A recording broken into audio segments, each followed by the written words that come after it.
बहुत सारे लोग खुद सवाल कर रहे हैं, सवाल खड़ा कर रहे हैं कि जब एक व्यक्ति एक महिला ऐसी हो सकती है तो क्या पूरे भारत की महिला ऐसी हो सकती है? इसका उत्तर हम देते हैं। आप जिस जिले में खड़े हैं, जिस धरती पर खड़े हैं, वहीं पर एक मुरार थाना का भी घटना हुआ है कि एक महिला थाने पहुंच गई। उसका पति बोला कि तुम हो सकता है कि ज्योति मौर्य एसडीएम बन करके हो जाओगी, तो हम तुम्हें नहीं पढ़ने देंगे। वो थाना पहुंच गई। क्या हम भी जाते हैं। एसडीएम के साथ साथ एक इंसान है। एसडीएम एक समाज की आइकन है। एसडीएम को देखकर लोग समझते हैं, सीखते हैं, तो कहीं ना कहीं वो आइकन साबित होती है। ज्योति मौर्य क्या बात कर रहे हैं ना, वो वहीं पर एक निशा बांगरे क्या बात क्यों नहीं कर रहे हैं? ज्योति मौर्य ने अपने पद के लिए अपने पति को छोड़ा और निशा बांगरे ने अपने पति के लिए पद को छोड़ा। पता है? आपको पता है? आपको उनके लिए बिल्कुल कौन बताएगा यहाँ पर? आप बताइएगा, आपको पता है? हमारे सवाल का जवाब दीजिए। आपको पता है? पता अभी एक बुरा काम के कारण कितनी लड़कियों को पढ़ाई छुड़ा दिया गया, इसका क्या कुप्रभाव पड़ा है समाज पे, ये आपको नहीं दिख रहा? इनका सामाजिक बहिष्कार होना चाहिए कि नहीं? लड़कियों का जो जीवन बर्बाद हो रहा है, इनका ये कारण नहीं है? और जो सरकार हमारी है वो सरकार कर रही है कि बेटी बचाओ बेटी पढ़ाओ। अब एक मामला ट्रेंडिंग में आ गया है कि बेटियों को पढ़ाओ, बहुओं को मत पढ़ाओ, अपनी पत्नियों को मत पढ़ाओ। सबसे बड़ा सवाल ये खड़ा हो रहा है कि बेटियों को पढ़ाओ लेकिन पत्नियों को मत पढ़ाओ। काहे नहीं पढ़ाओ महाराज? एगो एसडीएम ज्योति मौर्य अगर गलत कर दिए तो क्या हम देश के सारी पत्नियों पर अंगुली उठा देंगे?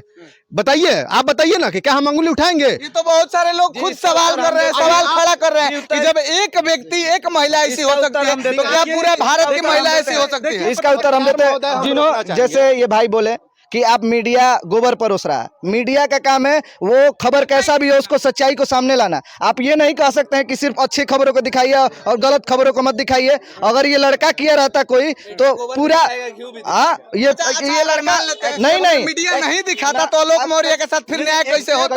आखिर एक्सेप्ट करने वाले लोग कौन हैं? आपने बोला कि मीडिया घी भी डालेगी और मीडिया गोबर भी दिखाएगा, तो भाई आप गोबर ले रहे हैं तो भाई गलती आपकी ना है इसमें? आप काहे गोबर परोसेंगे? आप अगर ज्योति मौर्य गलत है, एक मिनट भैया हम रोकेंगे आपको, अगर ज्योति मौर्य गलत है तो गलत आप भी हैं भाई। गलत मानसिकता अपने अंदर काहे पाले हुए हैं भाई? आप बेवफाई की बात कर रहे हैं क्या? किसी एक को बेवफाई होने से आप राधा और कृष्ण की जोड़ी पर अंगुली नहीं उठा सकते हैं? आप सीता और राम की जोड़ी पर आप अंगुली नहीं उठा सकते हैं? अभी आज का कल का खबर, आप जिस जिले में खड़े हैं, जिस धरती पर खड़े हैं, वहीं पर एक मुरार थाना का भी घटना हुआ है कि एक महिला थाने पहुंच गई। उसका पति बोला कि तुम हो सकता है कि ज्योति मौर्य एसडीएम बन करके हो जाओगी, तो हम तुम्हें नहीं पढ़ने देंगे। वो थाना पहुंच गई। काहे नहीं पढ़ने? इसका जिम्मेवार कौन है? इसका जिम्मेवार कौन है? ज्योति मौर्य क्या इसकी जिम्मेवार है कि नहीं है? ठीक है, हम मानते हैं सारी महिलाएं गलत नहीं होती है। सुनिए, सारी महिलाएं गलत नहीं होती है ना, सारी महिलाएं गलत है, लेकिन इसका जिम्मेवार कौन है? ज्योति मौर्य क्या बात कर रहे हैं ना, वो वहीं पर एक निशा बांगरे क्या बात क्यों नहीं कर रहे हैं? ज्योति मौर्य ने अपने पद के लिए अपने पति को छोड़ा और निशा बांगरे ने अपने पति के लिए पद को छोड़ा। इस चीज के लिए अपना बात क्यों नहीं कर रहे हैं? आखिर जब सुन लीजिए,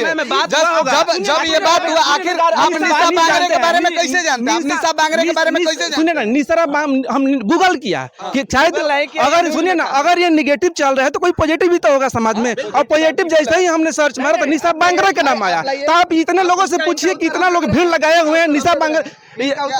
इनका उत्तर ये है कि जो अच्छा काम किया उसका तो अच्छा प्रभाव पड़ेगा ही, लेकिन देखिए अच्छे कामों का ज्यादा प्रभाव नहीं पड़ता है। लेकिन ये एक बुरा काम के कारण कितनी लड़कियों को पढ़ाई छुड़ा दिया गया, इसका क्या कुप्रभाव पड़ा है समाज पे, ये आपको नहीं दिख रहा?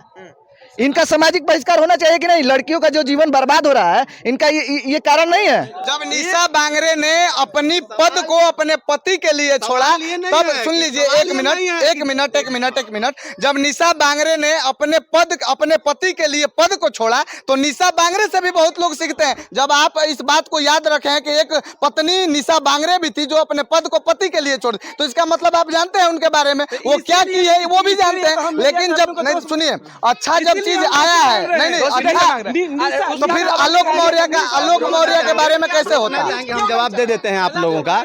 इस देश की जनसंख्या 140 करोड़ है, सबको पता है। 140 करोड़ में से सिर्फ अगर एक ज्योति मौर्य गलत करती है तो क्या हम एक को हटा करके क्या हम उन सभी लोगों को गलत मान लेंगे? गलत मान लेंगे। और अगर एक पत्नी अगर गलती करती है, एक पत्नी अगर गलत करती है तो क्या हम सारी पत्नियों पर अंगुली खड़ा कर देंगे? अंगुली उठाएंगे? आप बताइए। सारी पत्नियों का बात नहीं हुआ, सारी पत्नियों का नहीं, यहाँ बात हो रहा है ज्योति मौर्य का। इतना बताइए, ज्योति मौर्य ने गलत किया? अगर ज्योति मौर्य गलत करती है तो उसका जिम्मेवार सिर्फ एक ज्योति मौर्य है, न कि वो 136 पत्नियां हैं जिनके पति इलाहाबाद से 136 लोगों को वापस बुला लिए। आखिर क्यों बुला लिया गया? 136 पत्नियों का भविष्य खराब हो गया, इसका भी जिम्मेवार तो ज्योति मौर्य है। महाराज, यही सोचने वाली बात है, आपकी मानसिकता आप किस मानसिकता के हैं? नहीं आप सुनिए अपनी ना, पत्नी पर आप आपको भरोसा नहीं आपकी तो अपनी आप पत्नी पर बताइए भरोसा आखिर नहीं है। नहीं फिर आखिर इसका दोषी कौन है? आखिर इसका दोषी कौन है?